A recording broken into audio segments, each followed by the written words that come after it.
Hello all, welcome to this video. Hey, this is Chatarpal Singh Arora, by profession software project manager, by passion stock market trader and investor.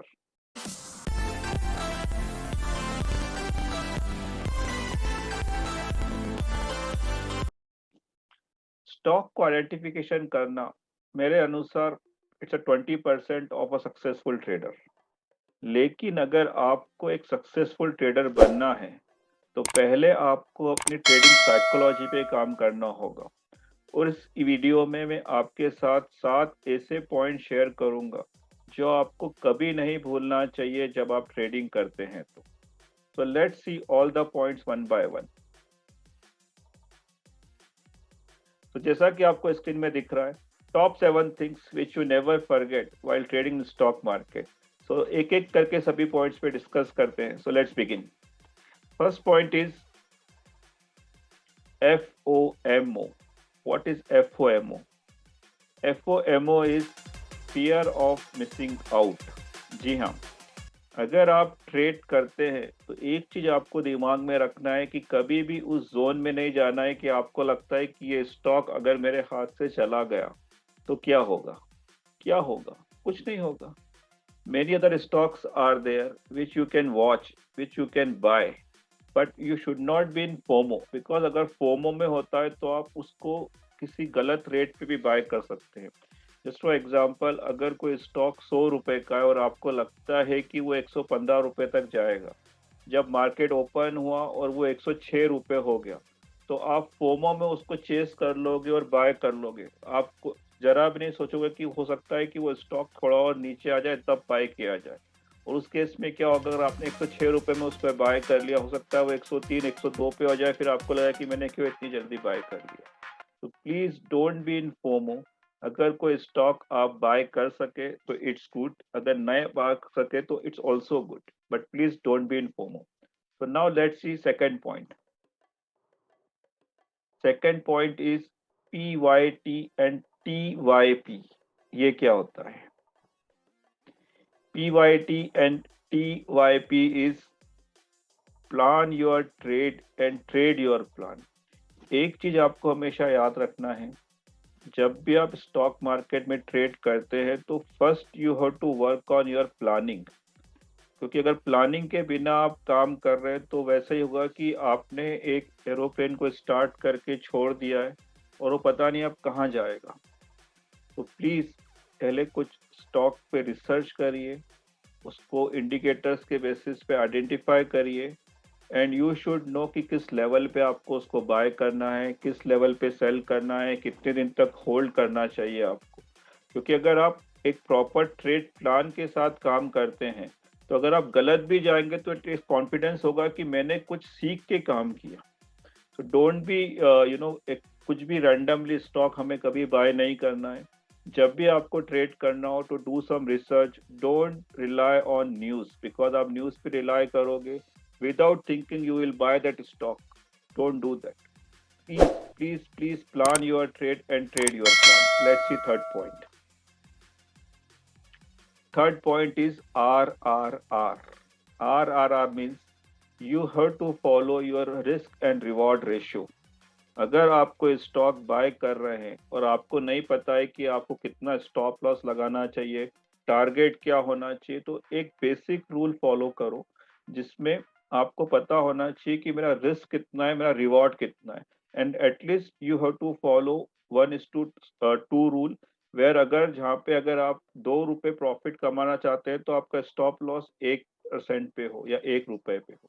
Please follow this rule, because अगर आप just for example 10 times trade करते हैं और आपका एक basic rule है कि किसी भी ट्रेड में आप 3% तक स्टॉप लॉस लगा सकते हैं या 7% तक प्रॉफिट ले सकते हैं। और अगर आप 10 ट्रेड में से अगर 6 ट्रेड में गलत भी हुए तो in your capital you will loose 18%। But अगर आप 4 बार सही हुए और आप 7% प्रॉफिट लेते हैं पर ट्रेड में तो 28% profit. In that case also 10% net profit is there. तो फॉलो दिस रूल। अगर आप चार्ट में स्टॉप लॉस या टारगेट लगा सकते हैं, it's good enough. If not, and follow this basic rule कि जहाँ पे आपको पता होना चाहिए कि इस ट्रेड में मेरा कितना रिस्क है और कितना रिवॉर्ड है। Let's see next point. Next point is OT. What is OT? It's not operation theater. OT is you should not do over trading. अगर आपको लगता है कि अगर आप ट्रेड ठीक कर रहे हैं तो definitely you should enjoy that money, because क्या होगा कि अगर आपने कुछ प्रॉफिट जनरेट कर लिया तो आपको मार्केट और खींचेगा अपनी तरफ कि let me go and buy more trade. But उस केस में क्या होगा कि जो भी आपने प्रॉफिट अर्न किया है उसके जाने के चांसेस भी हैं। दूसरे केस में अगर आप if you are not doing good trade, उस केस में definitely you have to stop trade for that day. उस केस में क्या होगा, otherwise if you do over trade आपको लगेगा कि जो मेरा पैसा गया है उसको कवर में आज ही कर लूँ, विच इज़ नॉट पॉसिबल, क्योंकि आपकी साइकोलॉजी काम नहीं कर रही है। And if your psychology is not working then definitely you will lose your more money. So don't do over trade. एक आपका रूल्स होना चाहिए कि आप एक दिन में कितना ट्रेड करेंगे, कितने ट्रेड करेंगे, कितना कैपिटल इन्वेस्ट करेंगे पर ट्रेड में, कितना टोटल कैपिटल इन्वेस्ट करेंगे in a day. Please follow this rule, because जहां आप ओवर ट्रेड करेंगे वहां आपके ऊपर एक्स्ट्रा प्रेशर बढ़ेगा, उस एक्स्ट्रा प्रेशर में you will take more wrong decisions. Please don't do over trade. Let's see next point. Next point is ALT. What is this? Alternate? No. ALT is, let me share, it's average losing trades. Don't average on your losing trade. कई बार क्या होता है कि हम लोग कोई stock bye करते हैं, जस्ट फॉर एग्जांपल 100 रुपी में, और वो स्टॉक गिर के 80 रुपीज़ आ गया, तो हमें लगता है कि उसको एवरेज कर लेना चाहिए जिससे हमारा एवरेज प्राइस आ जाएगा and we will be in the good side. But it's not the case, because what happened in that case, you invested more money in that stock and आपका मनी और block हो जाएगा। आपको ये लगता है कि मुझे सस्ता मिला है, लेकिन if its stock is going down then definitely some reasons are there.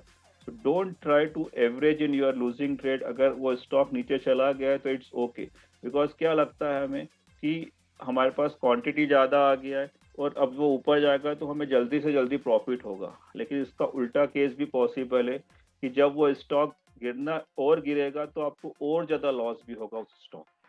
तो please follow this rule, don't do averaging of your losing trade.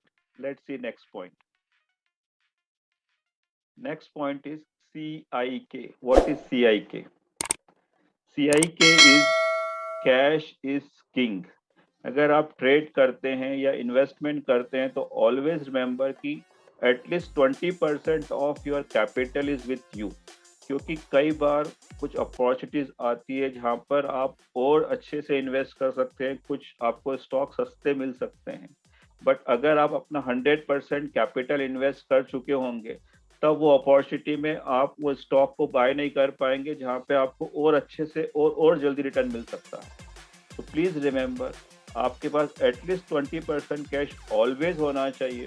अगर आपको लगता है कि कैश आप लोग नहीं रख पा रहे तो come out from few stock which is not generating good profit for you, लेकिन कुछ ना कुछ 20% तक आपके पास कैश होना चाहिए, जिससे कि if you are getting good opportunity, buy stock little cheap and enjoy more profit in lesser days of time.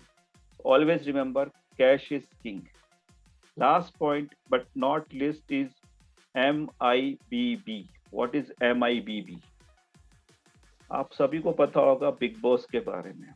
So yes, market is big boss, nothing bigger than market.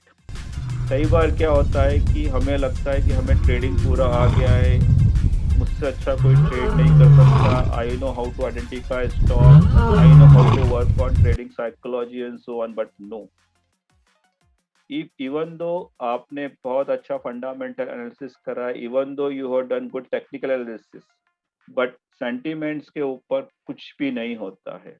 अगर कोई टेंशन वाला news आता है border से, या if any news from the political things, अगर उससे market नीचे जाता है या क्रैश होता है, तो what ever the fundamental analysis, technical analysis you have done will go in when. So please remember this point is that market is big boss and you have to follow it. Don't go against market. अगर market कुछ signal दे रहा है कि वो sideways है या down side है या अपर साइड है, follow it properly, because you are not bigger than market and market is big boss.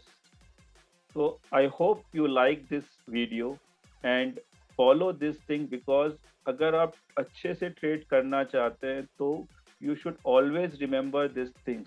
क्योंकि इससे क्या होगा, अगर आप गलतियों पे गलती करते जा रहे हैं तो one day your complete capital will go off. So please remember all these points, follow this rule, follow your trading plan, and do trading with your complete mindset, because mindset is more important if you want to be a successful trader. If you like this video, then please subscribe to my YouTube channel. You can follow me on Instagram, you can connect with me on Facebook, and I'll see you in next video. Till then, bye bye.